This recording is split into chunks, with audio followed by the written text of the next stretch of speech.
Bienvenidos a las noticias más importantes de hoy, miércoles 14 de septiembre, así desmenuzaditas con María Camila Díaz. Noticia número 1. Soluciones para que el alza de la gasolina no le afecte tanto el bolsillo.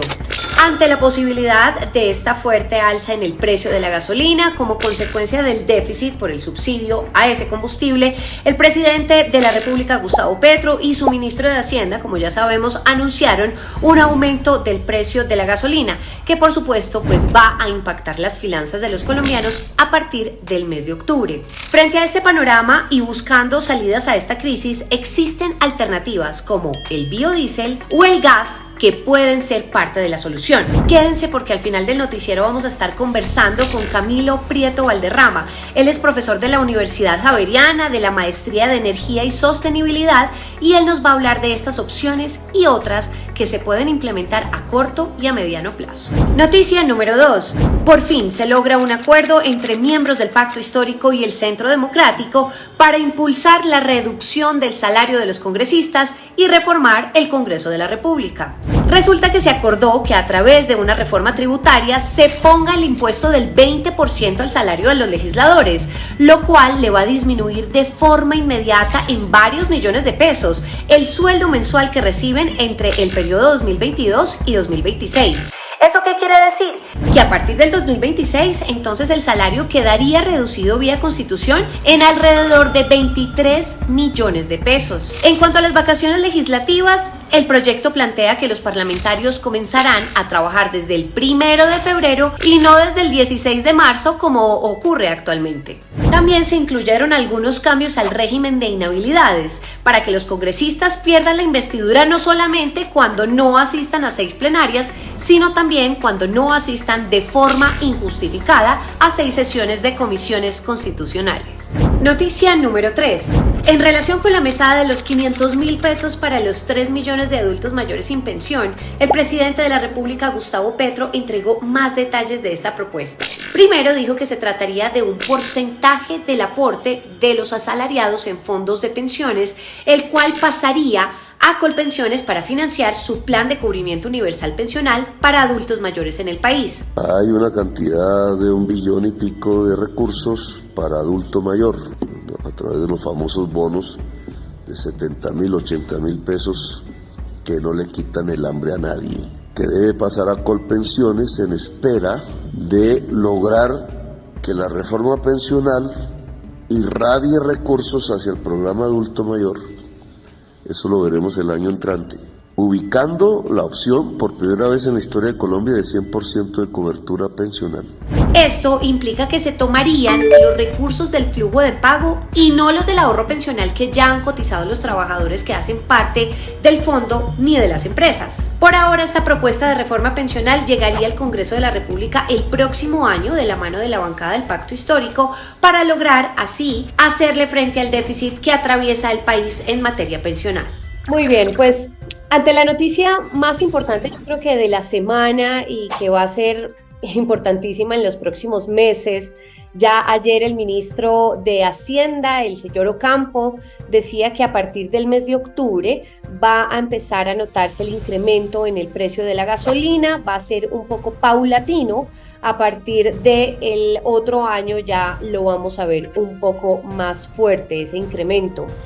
Pues hoy estamos hablando con una persona que sabe del tema, que nos puede explicar primero que todo el porqué de esa alza del precio de la gasolina y segundo, esas alternativas que pueden ser más baratas y que además pues no pueden ser tal vez el reemplazo definitivo, pero sí puede ser algo opcional y gradual, ¿no? Que se puede tener en Colombia. Él es Camilo Prieto Valderrama, él es profesor de la Maestría de Energía y Sostenibilidad de la Universidad Javeriana. Gracias por estar en este canal. María Camila, gracias por este espacio y espero que lo podamos aprovechar muchísimo. Bueno, profesor, cuéntenos, primero que todo, la gente se pregunta, pero ¿por qué subió el precio y ahora este gobierno lo que está haciendo es pegarle al bolsillo a los colombianos? Y, en fin, digamos, entendamos primero el por qué. Me parece que esa pregunta es medular para poderse aproximar a este problema. Y hay que partir de entender que Colombia, los colombianos más bien, llevamos acostumbrados décadas a pagar un precio artificialmente bajo de los combustibles líquidos, particularmente de la gasolina y del diésel. Si uno mira cómo funciona en otros países, el precio depende de la volatilidad, es decir, de los cambios de los precios del crudo, del gas, cómo va fluctuando. Asimismo, los derivados, como puede ser la gasolina y el diésel en el caso del petróleo, fluctúan, ¿no? En muchos países una semana vale un galón un precio y la otra semana vale otro. No, acá en Colombia se ha mantenido porque se ha intervenido ese precio mediante este Fondo de Estabilización del Precio de los Combustibles que ha operado a modo de subsidio. Es que es un subsidio muy costoso, estamos hablando de 10 billones de pesos cada 3 meses, lo que nos cuesta tener esa gasolina corriente y diésel subsidiados. Porque si ustedes ven, esto no ocurre con la gasolina extra, ¿no? La gente dice, pero ¿por qué la gasolina extra vale eso? Ah, pues es que eso es lo que cuesta. Eso es lo que cuesta, porque no está subsidiado. Entonces, cuando uno mira, en el tiempo este fondo va acumulando deudas futuras, ¿no? Que impiden que esos recursos puedan ser invertidos en otras áreas, por ejemplo, en educación, en salud, en infraestructura, en muchas cosas. ¿Y qué ocurre? Que llega un momento en el que estamos experimentando ahora, que ya se ha ido acumulando tanto, y además cada vez va creciendo porque el consumo además de estos energéticos se va incrementando, que el gobierno dijo, uy, espera un momento, porque esto es muy grande, es una deuda muy grande, y hay que ir como vamos escalonadamente, reduciendo ese subsidio que tiene la gasolina, que además aclaro, esto no es un fenómeno en Colombia, ¿no? Esto es un fenómeno global. O sea, este incremento de los precios de los combustibles no es en Colombia, es en el mundo, y el precio del kilovatio hora, o sea, no solamente es un tema de los combustibles líquidos, sino también del gas y de otros derivados. Entonces, Colombia, lo que podría decir es que está entrando en sintonía con esta tensión que hay geopolítica de la energía, y esa es la razón por la cual en este momento los precios escalonadamente van a subir. Aclaro, lo que ha dicho el gobierno nacional es para la gasolina corriente, no para el diésel, que es donde se mueve el transporte de carga y donde gran parte de la movilidad masiva del país pues lo toma como herramienta. Bien, entendiendo entonces eso, ¿qué alternativas pueden entrar en la dinámica, en la ecuación, digamos, para que esto no impacte tanto el bolsillo de los colombianos? ¿Qué alternativas? Se habla de biodiesel, del gas, por ejemplo. Sí, yo creo que hay? Ajá, digamos que hay dos alternativas que hemos revisado. Una son alternativas financieras para adoptarlas inmediatamente, esa es una, y las otras son soluciones tecnológicas a corto, mediano y largo plazo. ¿Sí? Entonces voy a hacer la respuesta en ese orden. Entonces, soluciones para ya, financieras. ¿Cómo el biodiesel nos puede ayudar a disminuir ese hueco fiscal que se ha ido acumulando en el Fondo de Estabilización de los Precios de los Combustibles? Para responder esta pregunta, inicio por decir que de cada galón de diésel que se vende en Colombia, estamos hablando de 160 millones de galones al mes, el 10% de ese galón tiene biodiesel, o sea, no es diésel puro, sino un 10% corresponde a biodiesel, así como la gasolina, un 7% corresponde a bioetanol. Muy bien. Okay. Entonces, si en este momento el gobierno nacional decide hacerlo, porque lo puede hacer, y actualiza la fórmula con la cual se calcula el precio del diésel, que a su vez obviamente está afectado por el precio del biodiesel, se puede reducir 300 pesos el galón de diésel. ¿Y por qué? Porque hago esa afirmación. Porque precisamente en los últimos 6 meses ha habido una caída de los precios internacionales del precio del aceite de palma, que es la base con la que en Colombia se fabrica el biodiesel. Entonces, si en este momento se rehace ese recálculo de la fórmula, el precio del diésel bajaría 300 pesos. Y uno dice, bueno, y son 300 pesos, pero multiplicado por 160 millones de galones, estamos hablando de mal contados unos 50.000 millones de pesos mensuales, que no sería necesario, María Camila, transmitirlos al consumidor final, porque el gobierno ya dijo que el diésel pues no va a reducir el precio, no se va a aumentar ni va a cambiar, va a quedar ahí. Entonces, podría hacer el gobierno con unos 50.000 millones mensuales? Puede ir aprovechándolos para tapar el hueco que ha ido dejando el subsidio a la gasolina. Y además para que como toque ir desescalando ese subsidio y va a ir subiendo el precio de la gasolina, pues para que ese ascenso sea en una pendiente mucho más baja y no sea tan rápido. Eso es una solución que podría hacerse, mejor dicho, mañana mismo, mañana. Eso es un asunto de voluntad política. También aclaro que tuvimos una conversación ya con la Federación de Biocombustibles sobre técnicamente ellos cómo ven esa propuesta, María Camila, y le dieron toda la viabilidad técnica. Sí, o sea, ayer la conversación, que de hecho ya lo manifestaron públicamente, les dijeron, mire, esa propuesta tiene viabilidad técnica, por eso se los comparto acá en la entrevista. Pero usted habla de voluntad política, es decir, que esto tendría que primero pasar por el Congreso o esta propuesta... No, es voluntad política ya del Ejecutivo, no hay que pasar por el Congreso. ¿Sí? Okay. Voluntad política del Ejecutivo, lo digo especialmente. O sea, la ministra puede decir lo que les digo, es actualizar con su equipo técnico, bueno, venga, ¿cuánto está saliendo? Ah, mire, el costo del biodiesel en este momento se está bajando 3.000 pesos por galón. Ah, entonces eso cómo me afecta el producto final que es el diésel, me afecta en 300 pesos. Venga, actualicemos la fórmula inmediatamente. ¿Sí? Entonces por eso hablo de voluntad en el Ejecutivo. Y, insisto, ya hay una viabilidad técnica que la industria del biodiesel ha manifestado que es real. O sea, no es una fantasía, sino es un asunto que técnicamente es viable realizar. Sí, o sea, gremio y academia dicen, bien, ahora nos falta que el gobierno diga, bueno, les compro la idea. Entonces, en eso estamos. Eso es una idea para resolver finanzas. Ahora, ¿cómo miramos a mediano y largo plazo? Uh-huh. Entonces, cosas que se pueden hacer, estrategias que se pueden adoptar, impulsar movilidad por gas, que sale mucho más económico que los combustibles líquidos, ¿sí? Y por gas puede ser por gas natural o por GLP también, que es gas licuado de petróleo, esa es otra posibilidad. Se puede también impulsar la transición hacia, por ejemplo, movilidad eléctrica, movilidad híbrida. Y cuando digo esto, mucha gente dice, ay, pero ¿usted cómo se le ocurre decir movilidad eléctrica si eso es carísimo? En Colombia no hay infraestructura, los híbridos tampoco tienen entrada. Pues les quiero aclarar algunas cosas. Porque es importante pensar, lo del gas creo que a todos nos queda claro, en eso no voy a hacer mucho énfasis, se puede hacer una conversión, igual el GLP, y es un energético más barato. Sí, en eso no quiero pues invertir mucho tiempo, pero el otro sí lo quiero explicar.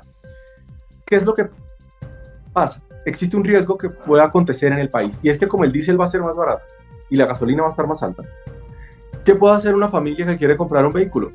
En el país dice, puedo hacer algo, y es que yo perfectamente podría comprarme un vehículo diésel familiar, porque si me sale más barato.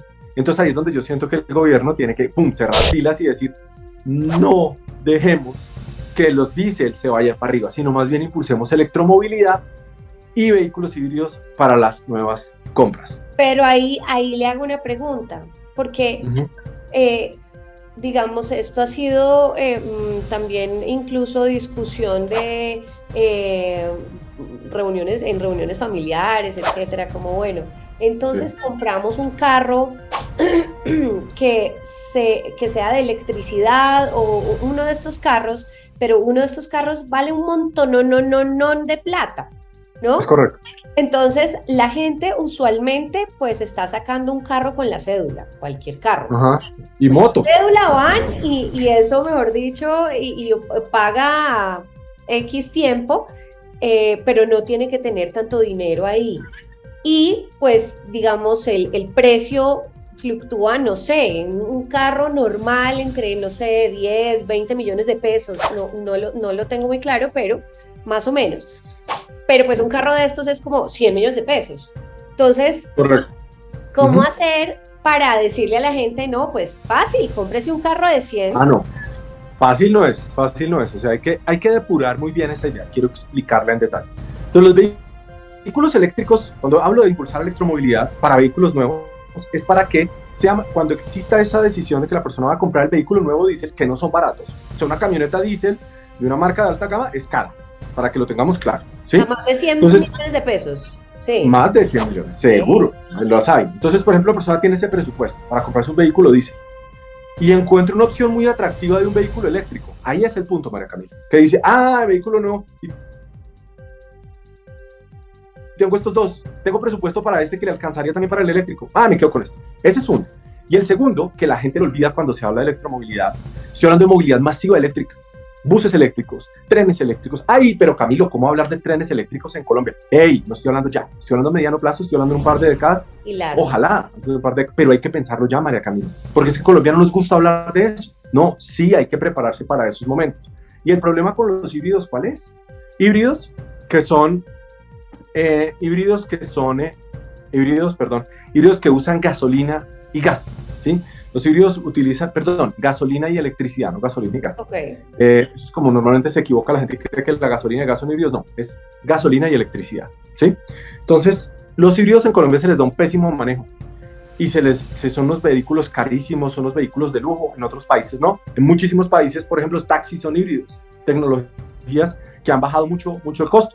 Entonces, en Colombia ese auto debe dejar de ser un vehículo de lujo. Entonces, habría combinaciones de electromovilidad para quien tiene el costo para pagar un carro costoso de diésel, soluciones en movilidad masiva y también soluciones en movilidad individual. Hablo específicamente de las motos, para que haya más motos eléctricas y que ojalá le ganen campo a las motos de combustión interna. Ahorita 18 millones de vehículos que hay en el país, 10 millones son motos, 10 millones son motos.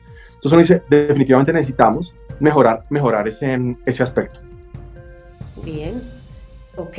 Esas son las dos alternativas. Entonces se habla del biodiesel y del gas como dos opciones. Para allá, exactamente. Para hacer, o sea, una para que nos ayude a amortiguar el déficit, que es financiera, porque no estoy hablando de aumentar la producción de biodiesel ni el consumo de diésel, no, estoy hablando es de actualizar una fórmula. Y lo otro es conversión tecnológica que se puede hacer en Colombia a gas. Esas son, y las otras medidas de las que hablo, sí son a mediano y largo plazo. Y lo otro que le recalco a la audiencia es que Colombia tiene, ese mantra de Colombia no tiene, sí, Colombia tiene una hoja de ruta para electromovilidad que incluso ya disparó la electromovilidad de 3 años para acá, ya estamos alrededor de 8.500, 8.700 vehículos eléctricos en el país, y la ruta está diseñada para que podamos llegar a 600.000 vehículos eléctricos en el 2030, que sigue siendo poco, pero bueno, ahí está. Pues de verdad espero que haya voluntad política del Ejecutivo y que se puedan y que los escuchen a la academia y además es que esto está aprobado y bueno, pues que esto definitivamente es una solución para mitigar este impacto que definitivamente sí va a tocar el bolsillo de los colombianos, de muchos colombianos. Así que bueno, Camilo Prieto, muchísimas gracias por haber estado en este canal, por habernos explicado esto tan desmenuzadito, como yo digo, las noticias desmenuzaditas. Muchas gracias. Camila, muchas gracias por la invitación. Un saludo a toda la gente que está conectada. Gracias. Estas fueron las noticias del día con María Camila Díaz, un proyecto de Catapulta de Criterio.